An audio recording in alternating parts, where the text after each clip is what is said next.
All right, here we go. It is a brand new edition of Flyers Daily for the 23rd of December, 2024. Flyers Daily, as always, presented by Ticketmaster. Make more memories live. Bill Meltzer from PhiladelphiaFlyers.com and NHL.com going to join us in just a moment, but just wanted to take a quick moment to thank so many people. Obviously, if you don't know, maybe you're not on social media, I did provide some clarity on the health situation that I've been dealing with. I've been dealing with it for about 6 or 7 months, to varying degrees. All over the past 2 months, it's been significantly more challenging. And as we've kind of gone through this with my doctors and tried to find out what exactly was ailing me, last week on Thursday, I did find out that I do have colorectal cancer. Not something that's obviously easy to hear. It's incredibly humbling. It will buckle your knees when you hear that word and yourself involved, just like it does with a loved one, which I've been through as well. It's been a surreal experience. And some people say, well, why would you go public with it? I'm a firm believer. I've always been very transparent about my off-air or off-camera or out of public view life. And I thought that for two reasons. One, a selfish reason is that I thought that going public with it could help me. And I have found that it has. I think that me going public with it can also help other people, maybe that are going through it or will go through it in the future. So it was twofold. I thought that I could help people, and I thought that people could help me.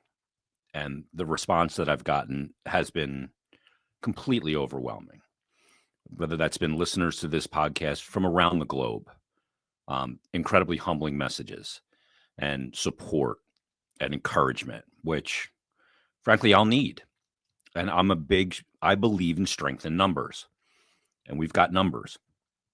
I don't have many more details as to the exact progression of it. I will say that when they did find the tumor in my colonoscopy, I did have an emergency CT scan of my chest and of my abdomen, and both were clean. So it looks like they found it early. Now we'll ultimately find out when I go in for the surgery and what my path is. But whatever it is, I'm ready to battle. My gloves are off. I'm ready to go and take this thing on head on. So again, just thanks to everybody. I'm going to continue to try and work as much as I can. And I am weak right now. I have lost about 25 pounds in just over a month. So I don't have the same levels of energy that I would normally have. But I will get back to normal, and we'll continue to do this podcast. At some point, I may have to take a leave when I have the surgery and the recovery from it. So I thank everybody for your kind messages, your encouragement, your support, and it is very much appreciated. And with that said, joining us right now from PhiladelphiaFlyers.com and NHL.com, a little thing we like to call Mondays with Meltzer. It is Bill Meltzer. Bill, how you doing? I'm doing well. We've talked privately, but I'll just say here that you got this. Everybody's behind you on this, and your prognosis is really good from all indications, and we're all with you every step of the way here. I appreciate it. And the support that I've gotten from the Flyers organization, I heard from Dan Helferty and Danny Briere. I sat down with Keith Jones over the weekend, which people will hear about, by the way, coming up tomorrow. Got some great notes from the players, and it's been mind-boggling. Like, we tape these things, right, Bill? You and I, you're sitting in your house, I'm sitting in mine. It's just the two of us having a conversation. We have no idea who it reaches. Right. And then I get messages from around the world. Some I have to Google Translate, for goodness sake, and it's like, wow, we don't know who we're speaking to or maybe how we're helping them, and it's incredible, this medium of communication in podcast and on-demand content. So thank you, and thank everybody that's been so great. Flyers beat reporters and everybody down there has been amazing. But let's get into the week of hockey. Let's do what we do. And what we do is we talk hockey. And Bill, it was a really uneven week of hockey. I could have used a little pick me up before the weekend, but the first couple of games were just, frankly, kind of disconnected. Is maybe the word I would use. They were very strange games. On the positive side, you could talk about the resilience part of it. Yep. I mean that how the week even ended, right? It was a test of resilience. The LA game was a pretty good game for two periods, until at least 39 minutes to the final minute of the second period. Yeah. The Flyers really played a very good team and played against them very well, competed really well against them. Then obviously the wheels completely fell off. You can look at the number of goals against this week, and clearly that's unacceptable. I mean, to me, my number one takeaway from this week is that, well, obviously there's a goaltending piece of it too, because you need some more big, important saves at key moments. So the goaltending was certainly a piece. But the other piece of it too is that one of the things really the Flyers had cleaned up was some of the turnovers and some of the misreads and defensive breakdowns and bad spots, bad times. You give that many goals, and it's not all in the goaltending, clearly. Yeah. So that has to be one more game to go into the break, but you want to play the right way in Pittsburgh. The other bright side of it too is that, Flyers have been scoring. If you look back over recent weeks, even going back a month ago to right before Thanksgiving, the Flyers are getting offensive contributions from different lines. It's really the other things, particularly 5-on-5, because it's not like the power play has been clicking. So the special teams, there's not been very good in recent weeks, but they are scoring 5-on-5, so that's a positive. And even if they're down multiple goals, they're not out of the game. But flip side being, when they're ahead, they've struggled to close out games. So it's very much a mixed bag. I mean, you look at the record right now at Hockey 500, and it's to be the right record, because that's kind of how they've played. Very up and down, very uneven, very disjointed at times. You said very non-connected at times. And then other times it looks like they're on the right track, moving in the right direction. So not a week overall you could be happy with. Only 2 points after you lose 3 straight games, and especially with it being as tightly packed as it is, 3 straight regulation losses will really hurt you. But the flip side is, okay, you close it out with a pretty dramatic win. You go into Pittsburgh and you win that going into the break. Then you regroup over the break and kind of see where you can take it from there. But for the week as a whole, it needed to be better, truthfully. Yeah. I mean, they ended in fine fashion, which we'll talk about in a minute. I mean, Cam York was a healthy stretch this week. Andrae drew back in, then he drew back to Lehigh Valley. It's been a pretty extreme week in that regard.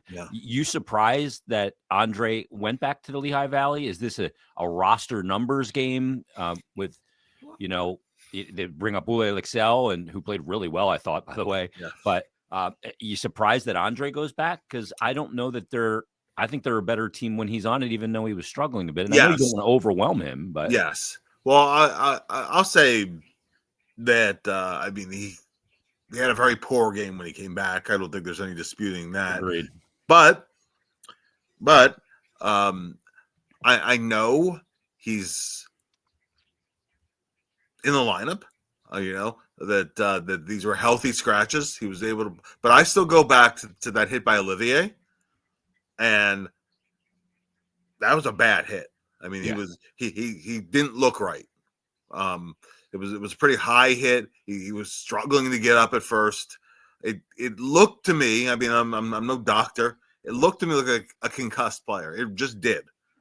Now he stayed in the game. He played since then, but that's where the drop off happened, Jason. That's the line of demarcation.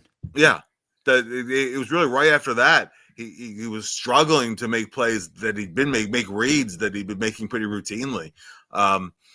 It's also up to the player to be honest about how he's feeling. If he says that he's fine and it has nothing to do with it, I accept that. But I do wonder that, because he just just hasn't played well since. And even the first game back with the Phantoms, -3 in that game, and he was making just some reads that just were not the way he was playing before.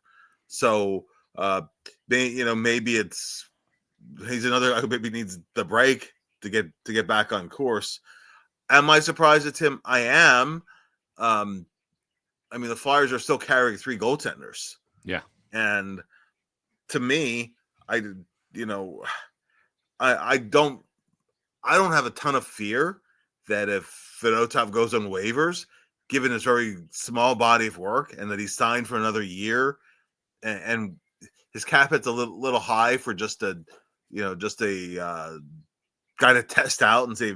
Other organizations have guys who have ability, but they're not sure what they quite have in him. I don't think that Ivan is such a slam dunk that somebody would claim him and instill him as their goalie. Maybe the Flyers have some intel on it. I don't know, but I would rather have the extra defenseman, truthfully, than a third goalie. So it does surprise me. I do think that when the Flyers have the road trip after Christmas, as long as you have the 2 healthy goalies, I think you need an extra forward. Yep. Especially if Nick Delorier is unavailable as he has been on IR. Apparently Delorier is still not coming back even just right after the break too. So you'll need that extra body. I would assume Lixell comes back for the trip. But and you also have Eric Johnson available, but for on defense. But it's been a while since he's played too. So you need to figure out depth, because there's after the game in Pittsburgh, when the team comes back, it's not a short trip. It's actually quite a lengthy trip. So you'll need extra bodies. So I'm very curious to see how that works out when the team reconvenes. Yeah, and look, if you get an injury out there and you're in a number situation, you can't FedEx overnight a player. It's not that simple. So, we'll see how they handle that. What's gotten into Noah Cates? What's the difference here all of a sudden, Bill? Like, he's producing like a madman. His line has gotten some chemistry. Yeah, but I feel like he is definitely the guy kind of driving that line, because he takes such a burden off of Brink and Forster. Absolutely. Well, he's always been a good two-way player. As a center, he's always been a good checking center. Yeah. But now he's actually been involved in the offense. If he can sustain it, fantastic. Then you have more scoring spread across the lineup, and that's actually been one of the positives over the last month. If you go back, even a little bit before Thanksgiving, date back over like the last 13 games. And you look at all these guys who have anywhere from a half dozen points, several guys with 9, 10, up in double figures. So you're actually spreading the wealth around a little bit. Some goals from the defense for a bit, for a period of time there. It was the line with Michkov, Tippett, and Frost was the line that was kind of clicking offensively. More recently, the last few games, it's been Cates' line. And they were getting chances before that. Yep. But now the pucks are going in. Forster's kind of gotten hot. And Kate and Brink is playing well. Doesn't have a ton of points lately, but I think he's been playing some really good hockey, particularly in terms of jumping on pucks, creating something, getting pucks into the middle of the ice sometimes, and checking too. And that's that was one of the things that John Tortorella was often down on him for. Yeah. But he's actually doing it. He's checking. He's and he has 2 line mates who can help him in that area too, because and of course the other piece of it too. One of the things with any successful lines that every guy has his own thing that he contributes. Yeah. And Forster is so good on the walls and in forechecking battles, winning 50-50 pucks that he wasn't really doing for the first quarter of the season, that in the last month he's been doing with regularity, and he's getting to the net too. That's the thing for me. That's the simplification element. Go to the blue. And because last year he was scoring, he would score some goals from the flank because he has the big shot. They haven't gone in this year. Yeah. So go to the blue. Go to the blue. And now he's scoring with regularity, tipping pucks, rebounds. It doesn't matter how you get them. Nope. But that's an area where you're never going to have long slumps if you're getting to the blue. Yeah. That to me was where Joel Farabee, for example, was so good up through the All-Star break last year, Yep. and although he's had chances, if he were to get back to doing that, he's a guy who still needs to get back on track in terms of finishing some plays. If he can do that, keeping it going, but that's really kind of the answer for most players, right? That those cut your slumps down significantly if you're getting to those hard areas. Pucks will be there for you, or they'll bounce in off you, or whatever. But that line is doing all those little things. The puck support is tremendous, and they've been relentless too. If one guy is, you have a defender come in, then there's a second wave of pressure coming, a second forechecker. Yeah. And actually, when we did the Friday forecheck column just ahead of this weekend, it was about the play of the Cates line over the last month, because December's been a pretty rough month on the Flyers, truthfully, all things considered. Look at the record so far, but that line has been a big plus. The thing about it too is not a single guy on that line is a burner. Yeah. But they know how to stagger and come in waves, and that's a big thing. That's positional hockey, and you just don't have to rely on speed. But let's talk about speed, because Owen Tippett, I think he probably had his best game as a Flyer. You go back to the one, a season ago against Dallas, the 5-1 game where he was great and had an unbelievable goal. But it was the goals, it was the power move to the net, it's the distribution. The one on the Frost goal was just unbelievable. Yes. I mean, because he's taking it to the house with power and speed. And I just think this goes right back, Bill. I just don't think he knows how damn good he is. Yes. How much of he had that hit the other night when he broke his stick and just threw the guy. Like he doesn't know his own strength. Yeah, no, he that's just the thing, right? That was a huge hit towards the benches, I think. Yeah, and it looks like you're watching a video game sometimes. Yeah, like he was. Yeah, and sent his guy reeling. It was a huge hit. With Owen, we'll see, because he's had hot streaks where he's looked great. Really, and I think it is something John Tortorella brought up after the last game, is just, okay, keep that rolling as consistently as possible. I just don't want to have something about a month from now where it gets to be 8 games, 10 games, 12 games. Yeah, you can't be feast or famine. Yeah, exactly. Exactly. So you got to find some middle ground here. Yeah, for sure. And he's gotten to the stage at about age 25 where he understands what works for him, because one of the things that no matter how talented a player is, it's learning what works for you at the National Hockey League level and what doesn't work for you. I think he's had enough sample size. He's just passed about his 300th game, I think. Yeah, recently. That he kind of knows, understands. Okay, when I'm on my game, this is what I do. And but it's sometimes easier said than done. But yeah, I mean, in that game, those weren't soft assists. Not just the Frost assist, which was just an incredible setup by him. I mean, the other ones, they were the real deal too, and obviously the finish part of it too. It's we'll see if I think in Pittsburgh there's a pretty good chance you will see Tippett with Frost and Konechny in that game. Yeah, I'm looking forward to that. And they were together a little bit last year too. So there's Michkov has gone through a few games where he's been pressing a little bit. I thought that as the Columbus game went along, he started to look more like himself again. Yeah. And so we'll see once we'll see what that top combination ended up looking like. Obviously, Sean Couturier wasn't available last game, but but we'll see. We'll see with that line what that ends up looking like. And right now the Flyers have a couple lines that are going. I thought it was an important game for a lot of guys. We were talking about the forwards. Wasn't the guy I was watching the most in that game was Cam York. See how he would bounce back in that game, and I thought Cam had the game he needed to have. Got a breakaway, Bill. It tells me a guy's reading the play and ready to go. Not playing conservative at all. Yeah. Defenseman gets a breakaway. He's No, he's not of a conservative mindset. You don't see it very often. Yeah, I was really watching Cam too, and I thought he battled below the goal line extremely well. Read plays well. It was one of the things that impressed me so much about him last year was the will at the defensive end of the ice that he showed, killing plays.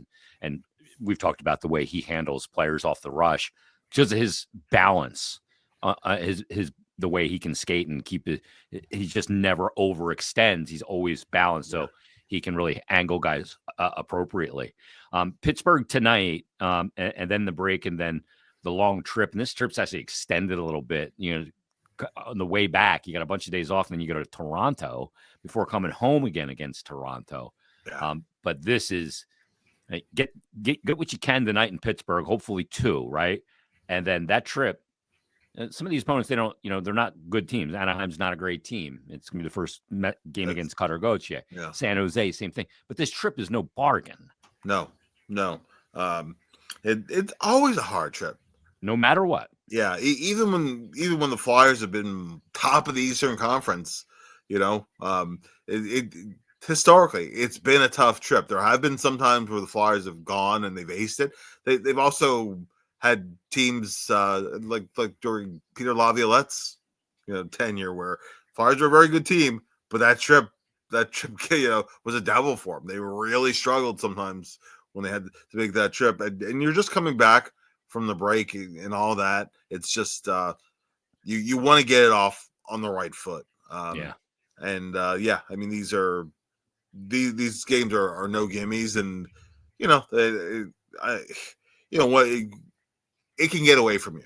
If you lose in San Jose or you lose in Anaheim, then suddenly something could end up being an ugly trip for you. So it'll be interesting to see how they manage it.